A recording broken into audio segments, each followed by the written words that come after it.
Fiscal, gracias por estar aquí. Buenas noches. No, un gusto estar acá.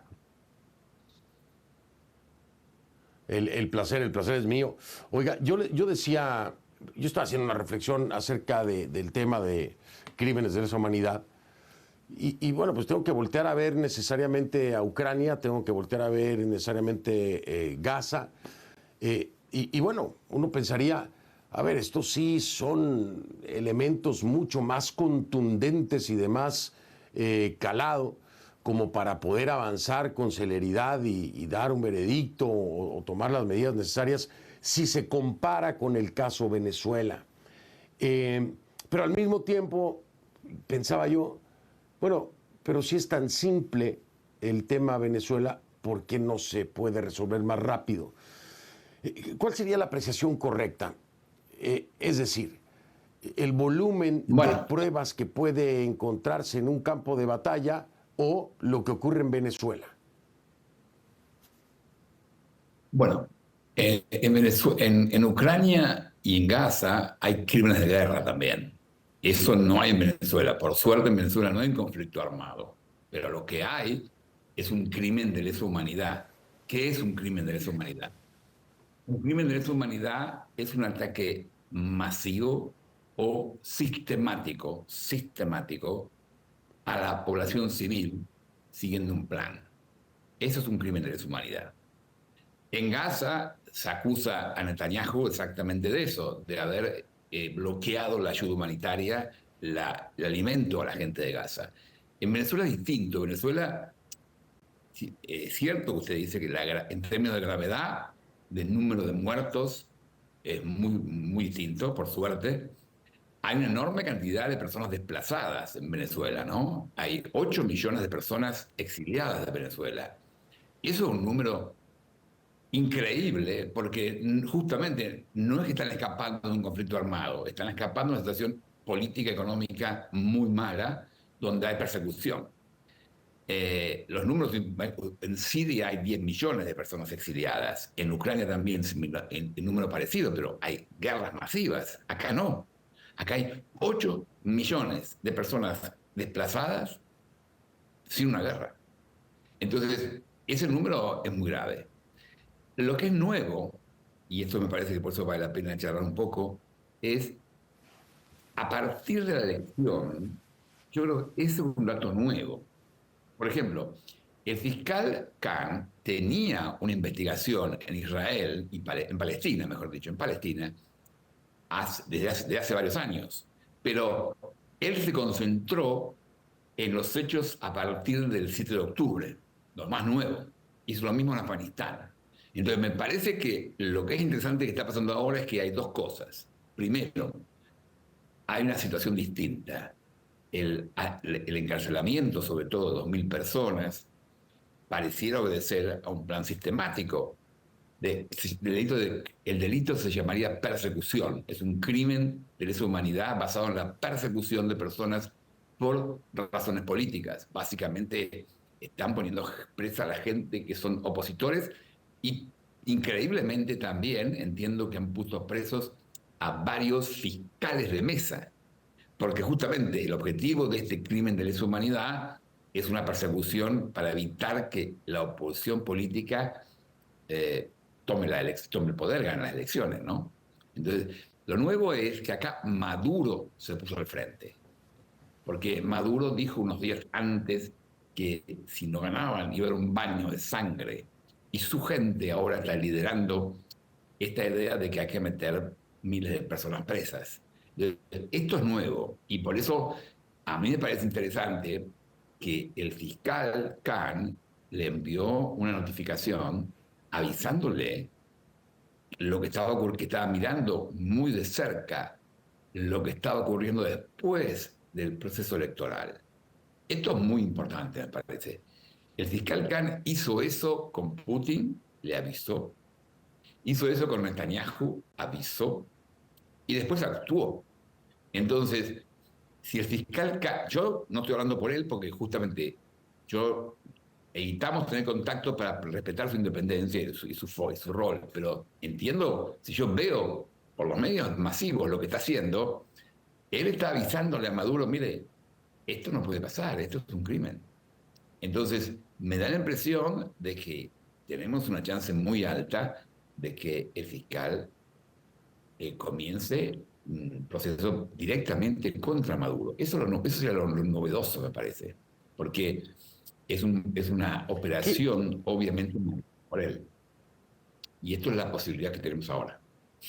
qué, qué interesante lo que acaba de darnos fiscal, porque yo no lo había visto, vaya. O sea, es cierto, avisa y actúa, y aquí el aviso ya vino. Eso, A eso quiero sumarle algo sí, que no sé si tenga, no sé si tenga peso o no, usted me lo dirá. Tengo que ir a una pausa, pero le adelanto más o menos. Y está enterado seguramente. El llamado que hace Luis Almagro, el secretario general de la OEA, ¿esto tiene algún peso o no? Porque no sé si venga o si pueda venir como el peso de la organización como tal o del secretario de la organización. Pero al final de cuentas, bueno, es parte del sistema interamericano. Entonces, no sé si esto tenga algún peso en la figura y la investigación que lleva adelante el fiscal, o si simplemente lo tomamos como una declaración. ¿Qué piensa usted? Dígamelo después de la pausa, si le parece. Regreso en un momentito. bueno, Gracias por la paciencia. que Estoy hablemos con... de esto. gracias, muy amable. Gracias, muy amable. Regreso con el fiscal Moreno Ocampo. Ya. Estoy de vuelta y me acompaña Luis Gabriel Moreno Ocampo, quien fue el primer fiscal de la Corte Penal Internacional. Y le decía yo antes de ir a la pausa, que primero hizo un análisis sumamente interesante sobre cómo ha venido trabajando el fiscal Khan, ¿no? Avisa y después actúa. Ponía como ejemplo a Putin, Netanyahu, y dice ahora, bueno, ya le avisó a Maduro. Estamos ante la posibilidad de que ahora haya una acción. Es una anotación muy importante. Y hablando de eso, hay quienes solicitan ya urgentemente la acción. Pero claro, esto tiene un peso diferente porque es el secretario general de la Organización de Estados Americanos, que es Luis Almagro, que decía, es hora de la justicia y nosotros vamos a solicitar la imputación de cargos con orden de aprehensión. Eso lo dijo en la sesión extraordinaria de la OEA en Washington, precisamente. ¿Esto tiene algún valor o peso diferente, fiscal Ocampo, Moreno Ocampo? Digo, no viene de cualquiera, sino de la cabeza de la Organización de Estados Americanos. ¿Le da algún mayor peso en términos de la Corte Penal Internacional o simplemente es una declaración más? ¿Cómo se debe tomar? Primero, el único que tiene autoridad para decidir a quién procesa, cuándo procesa, es el fiscal Khan. No importa quién se lo pide, él decide y no tiene ninguna obligación de escuchar a nadie. Es su responsabilidad. Ahora, el secretario general Almagro hace mucho que está involucrado en este tema de una forma muy importante. Primero, en el 2017, Almagro armó unas audiencias públicas en Washington, donde él invitó a víctimas, a ex juezas. Yo me acuerdo, la jueza que ordenó la detención de López dijo que a ella le fueron a pedir que lo ordenen el encarcelamiento 18 personas de seguridad. Y si no, le avisaron que iba a pasar lo que le pasó a otra jueza que estuvo presa y torturada. Entonces, ella firmó la orden de arresto de Leopoldo López y 15 días después se exilió. Entonces, ese tipo de evidencia lo consiguió Almagro en esa audiencia pública. Con esa información, él logró que 6 países de la región le remitieran al fiscal un pedido de intervención. Eso permite que el fiscal abra la investigación sin pedir permiso a la Corte Penal Internacional. Lo hace directamente porque lo piden los estados. Entonces, lo que puede hacer Almagro ahora es nuevamente armar audiencias públicas analizando los últimos hechos, analizando qué está pasando ahora, quiénes son las 2.000 personas presas y por qué las ponen presas. Esa gente, algunos son fiscales de mesa, lo que hicieron fue estar en la elección. ¿Qué es lo que hicieron? ¿Por qué delito están presos? ¿No? Entonces, me parece que el secretario general Almagro puede hacer eso que ya lo hizo. Y también otra cosa nueva que creo que es muy importante, la OEA tiene la facultad de auditar las elecciones. Entonces, tiene observadores de la elección. Entonces, la OEA tiene ahí facultades propias, específicas, de explicarnos bien qué pasó con esa elección. Están los documentos, hay informes de Naciones Unidas muy negativos para la forma en que se manejó la elección Maduro. Hay un informe del Centro Carter, que fue el único centro invitado, lapidario los dos. Pero me parece que la OEA, que todavía no sacó un informe, puede hacer una cosa muy interesante, que es armar una audiencia donde se discute en detalle qué pasó con esa elección. ¿Quién ganó? ¿Quién perdió? ¿Cuántos votos? ¿Qué pasó? Me parece que son las dos cosas muy importantes que tiene Almagro en sus manos. Una, con su propia tarea, revisar la elección. Dos, ayudar al fiscal a juntar la evidencia de lo que pasa ahora. Eso lo puede hacer Almagro ahora. Así que son dos cosas. Almagro no puede decir a quién acusar, pero sí puede ayudar a la fiscalía usando las herramientas de la OEA y su capacidad de convocatoria para darle evidencia al fiscal para que actúe. Claro que incluso ya, y como si menciona usted, ya lo había hecho en el pasado y sabe cuál es el camino. Voy a hacer una última pausa, regreso para una última pregunta, porque me quedé muy intrigado, perdóneme usted, fiscal, pero me quedé muy intrigado cuando dice, Khan está actuando así, avisa y actúa, avisa y actúa, Sí. y a Maduro ya Bueno, le avisó.